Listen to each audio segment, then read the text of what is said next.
Sometimes it can seem as if human history consists mostly of a long list of examples of man's inhumanity to man. This can make it tempting to conclude that violence, oppression, and conflict are the natural state of humanity, and that lasting peace is an impossible dream. But this is not the case. The truth is, human beings, even with our imperfections, our negligence, and malice, are capable of achieving a society far better than what we have now. But to fix the problems of the world, first we must understand their root cause. Many assume that humans are just inherently bad, and think it inevitable that our greed and hatred will continue to lead to war and oppression. But before you assume that, ask yourself, are you inherently evil and violent? Are you incapable of peaceful coexistence? If all laws were repealed today, would you go around robbing and hurting other people? Absolutely not. Okay. You No. would not. Okay. No. No. You would not. Nope. Okay. Oof. Sounds tempting, but no. I think I would do the morally upright thing. Okay. And how about you? Nah, I wouldn't. You would not. Okay. Not a chance. Okay. So you're not the reason that we need laws. Okay. I don't think so. You don't think so? And how about you? No. That's no. Okay. All right. It's just not moral.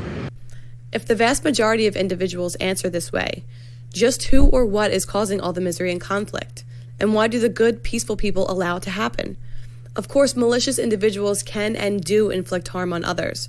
But war, oppression, and large-scale conflict are the result of something else, are merely symptoms of one underlying disease. Not greed, not hatred, and not simply the nature of man.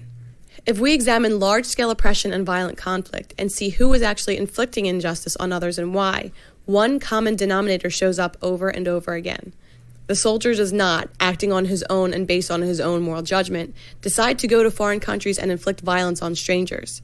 The soldier fights and kills because he is told to, and because he does as he is told.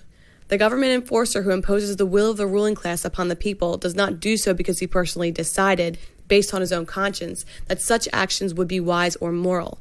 The police officer does what he does because he is told to, and because he does as he is told. All the tax collectors and other government busybodies who interfere in people's lives, hinder production and trade, and steal value from the people who create it, would never do such things on their own. They do what they do because they were told to, and because they do as they are told. Throughout history, the vast majority of those who have inflicted injustice and oppression on society were not acting out of personal malice or hatred. They were merely following orders. But if you told someone to rob or assault your neighbor, no one would listen to you. So how does a situation develop in which so many otherwise decent people will do the bidding of a handful of tyrants? So how do you think the famous tyrants in history managed to get millions of people to follow them? How do you think that happened? One person, millions of people doing whatever they say. Probably like money and charisma. That's probably what I would say. Yeah. Cult of personality. They used their power to oppress people, to make them feel like they didn't have any power, and that way they felt like they needed the king to survive. By being cruel, by killing, by using Fear. people as fear, as Using an example. people's fear. Fear. Fear. Having an army or something, yeah. I'm not sure, actually. Probably through fear, Okay. maybe. Power. Money. Power. They had power over the people by their little minions, which enforced the power. Once he achieves power, yes, a tyrant can rule by fear, having his minions and his armies crushing any who disobey his commands. But that does not explain how the tyrant got such power in the first place. In almost all cases when a tyrant is rising to power, the people are not gripped by fear. They are filled with excitement, happiness, and hope. Oppressive regimes grow not by promising pain and death, but by promising to take care of the people and to protect them from all the dangers of the world. Eventually, a dictator may rule by brute force and intimidation, but he cannot do that until he already has the loyalty and obedience of his enforcers and of his subjects. Government enforcers do not do what they do just because someone told them to, but because someone they view as a rightful lord and master told them to. The psychology experiments of Dr. Stanley Milgram show all too clearly that most people will do things they instinctively know to be wrong, including hurting complete strangers, if they are told to do so by someone they view as authority. Ironically, it is often people's distrust of their fellow man and the desire to have some powerful entity that can protect and defend the innocent that ends up tricking good people into condoning and funding the very institutions responsible for most of the violence and conflict in the world. Most injustice is not the result of individual malice or greed or hatred, but is the result of normal people obeying the commands of a perceived authority. Many worry about how people might behave in the absence of government, when history shows that the far bigger threat to humanity is what people do in the name of government. When asked what they want government for, people do not say division and oppression. They say they want it for good things, to protect people, to care for the poor, to provide infrastructure. But instead of achieving these noble ends, politics and government over and over again end up enriching and empowering tyrants, liars, and thieves. Though many people say they want government to make things fair and equal, and to protect and serve the common man, government always creates a massive power imbalance, with a handful of individuals having enormous amounts of control and money, and everyone else having to choose between obeying and funding the ruling class or being fined or caged. Since those in government are always vastly outnumbered by those they govern, why do the people allow this? Why would the common man imagine such a situation to be legitimate or tolerable? Why would he accept subservience to any master or feel obligated to continually surrender the fruits of his labor to an institution that views him and treats him like cattle? Politicians are masters at using fear and emotionalism to pit different groups of people against each other, until the people are begging for more laws and regulations. Falling for these tactics is, quite literally, killing us. No, humanity does not need to be at war with itself, and when it is almost always the result of political opportunists intentionally causing strife and conflict in order to enrich and empower themselves at the expense of the freedom and safety of everyone else. Those in power, often by way of the mainstream media, tell us what we should care about, what we should worry about, and what we should fear, and the proposed solution is always more government power and control. By dividing people into different camps, such as Democrat and Republican, the people can be tricked into being perpetually angry at each other, while politicians on both sides benefit. Between the ongoing vitriol and divisiveness, many people don't notice how much the politicians agree on. They all agree that they should take your money and control your life. The politicians talk as if they represent and serve their constituents, but when it comes down to it, everyone knows what happens if he refuses to pay taxes or disobeys any of the politicians' laws. Beneath the rhetoric, the situation is still one of rulers and subjects, masters and slaves. There would be no reason for free, prosperous people living in harmony with each other to want to be ruled, which is why those who crave power always emphasize, exaggerate, or create problems and conflicts to pit people against each other and scare them into believing that they need a master, that they need controllers and rulers to protect them from reality. I want every man, woman, and child to understand how close we are to chaos. I want everyone to remember why they need us. Tyranny does not come about through power-happy people confessing malicious intentions. It comes about through power-happy people feigning good intentions, thereby winning the loyalty and subservience of good people who then view the power-happy people as authority and government.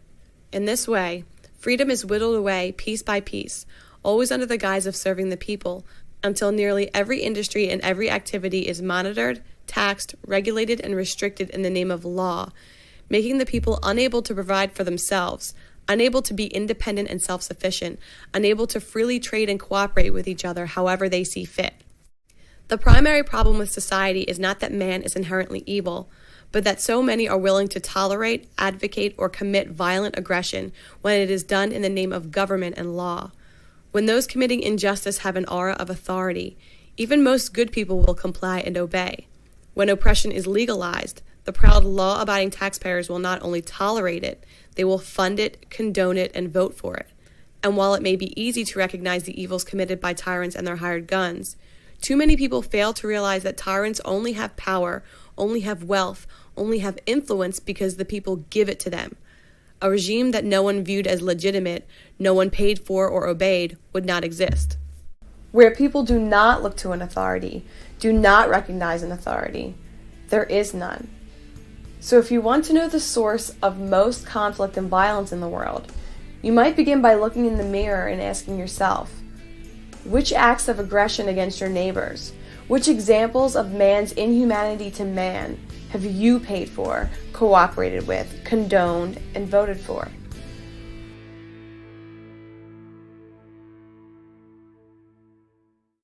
For all of recorded history, some people have been trying to dominate and rule over others. On a small scale, sometimes an individual or a gang can control and extort others through outright violence. But on a larger scale, especially since technology has leveled the playing field when it comes to physical combat, being biggest and strongest is not enough. So modern tyrants gain and maintain power, not just through brute thuggery, but through deception and manipulation. Physical control has been replaced by mind control. An aspiring ruler now needs to persuade his potential subjects that it is in their own best interest that he have power, including power over them. The tyrant must convince his victims that their own subjugation is necessary, moral, and legitimate. Government, whether in the form of a dictator, a parliament, a congress, or some other arrangement, is the group of people thought to have the right to rule. In other words, thought to have authority over a certain area. What governments do is issue commands, which they call laws, using force to punish any who disobey. Despite the modern rhetoric and euphemisms, government always means a ruling class. Those in power command, and everyone else either obeys or is punished. But to get people to tolerate such an arrangement, to get the common man to accept what is essentially a master-slave relationship, those who crave dominion have to find ways to get their subjects to condone their own subservience and enslavement. First and foremost, a modern tyrant must create an air of legitimacy around his regime, must convince his subjects that he is a rightful and legitimate authority.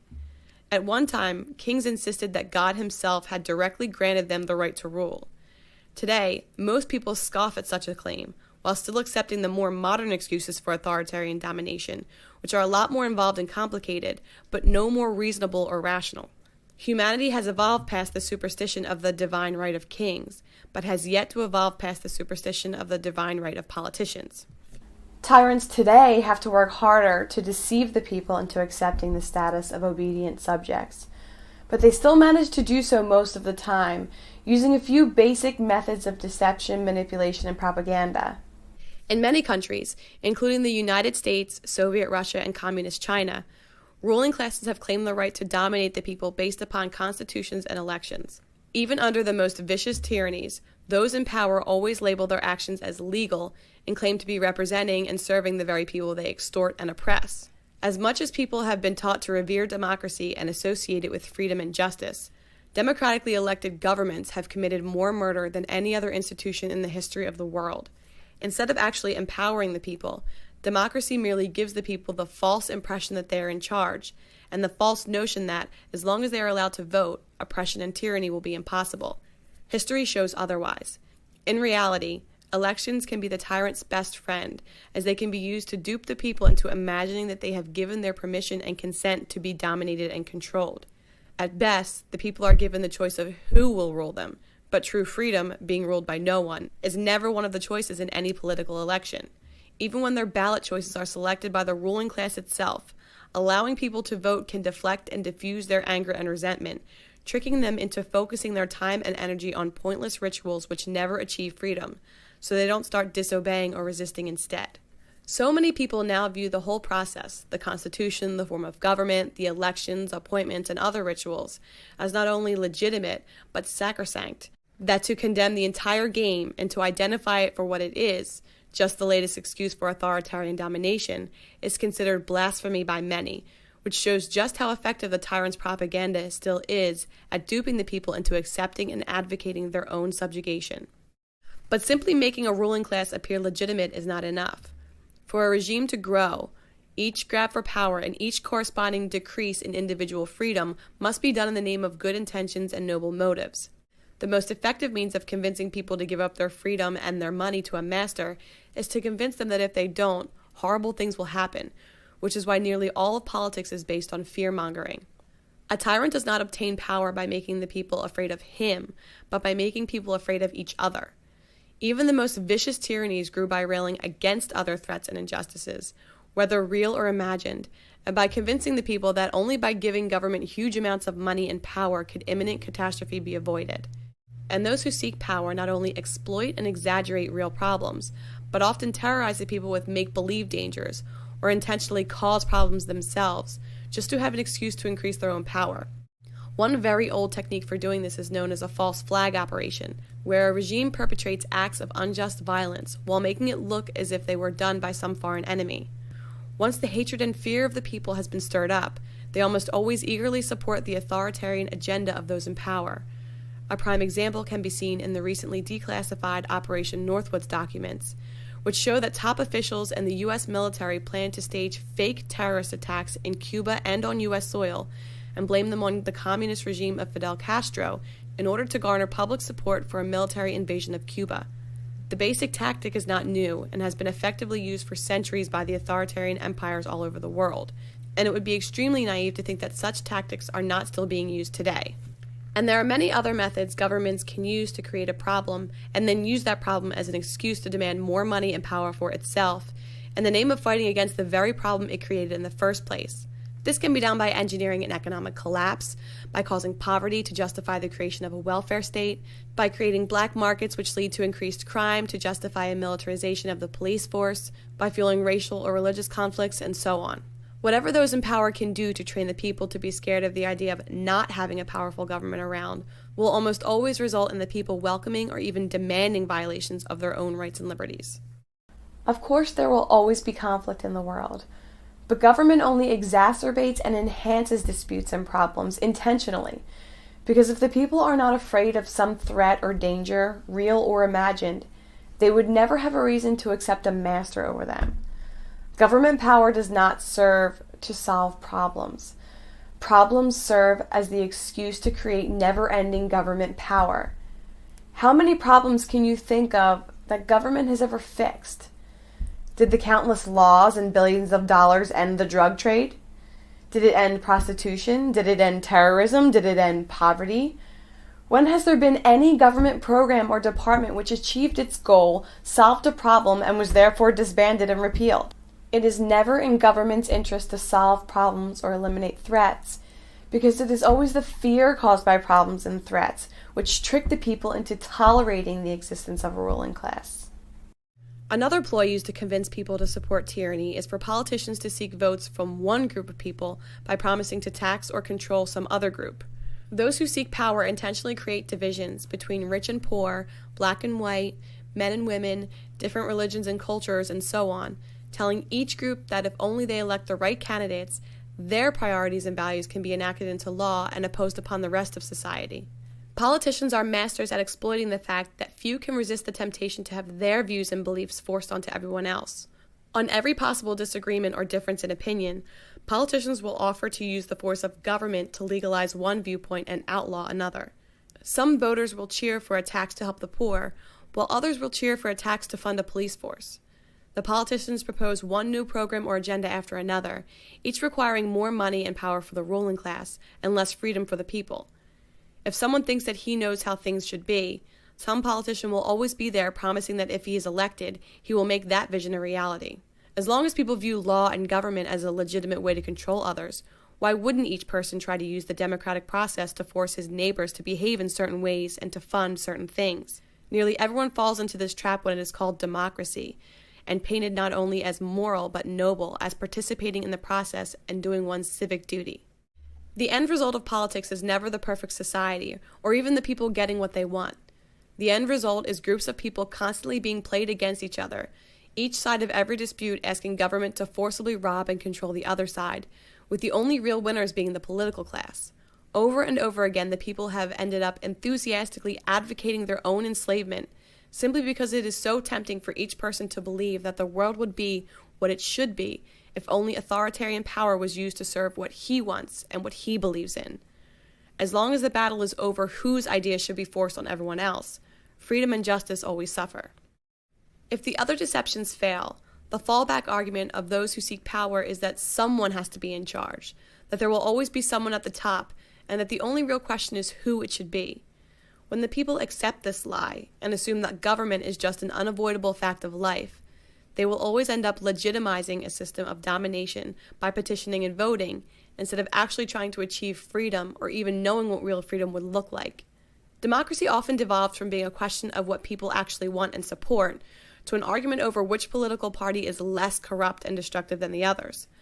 As much as people may lament negative campaigning and mudslinging, it works, precisely because those who crave power really have no positive vision to offer, so their only recourse is to paint the other politicians as being even worse. Many people view their vote not as some empowering positive thing, but as an act of self-defense and an attempt to keep the even worse crook out of power. Whoever you last voted for, did you fully trust and support them, or did you just distrust them less than the other person? Distrusted less. Okay. Definitely. Distrusted them less than the other person. I think I mostly trusted him, mostly. You mostly trusted him? Not all the way, but like by a large amount more than the other one. Distrusted them less than the other person. I guess distrust more than the other, but I think I mistrusted him less than the other person. I agree.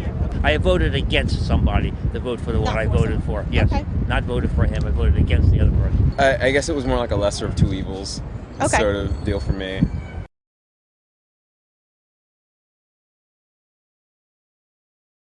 Now for the difficult question. Have any of these methods of manipulation and deception worked on you?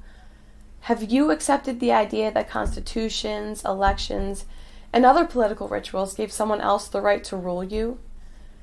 Do you view violent aggression as legitimate and righteous when it's called law enforcement? Do you feel a moral obligation to obey whatever commands those in power decide to enact as law? Do you view anyone who disobeys any of these politicians' decrees or refuses to pay tribute to them as being a criminal deserving of punishment? Have you ever willingly sacrificed and surrendered your freedom and the freedom of others based on some politician's promise that if you will only give him control, he will use his power to protect the people from some horrible danger? Have you ever fallen for the temptation to vote for some candidate or political party that promised to use government to force your values and opinions onto others? Or promised to coerce others into funding whatever programs and agendas you think are important? Or maybe you're just resigned to the idea that someone has to be in charge. The government is inevitable, that the political system we have may not be perfect, but is the best we can hope for. So you continue to play the game, vote for the lesser of two evils, and passively and obediently accept the outcome.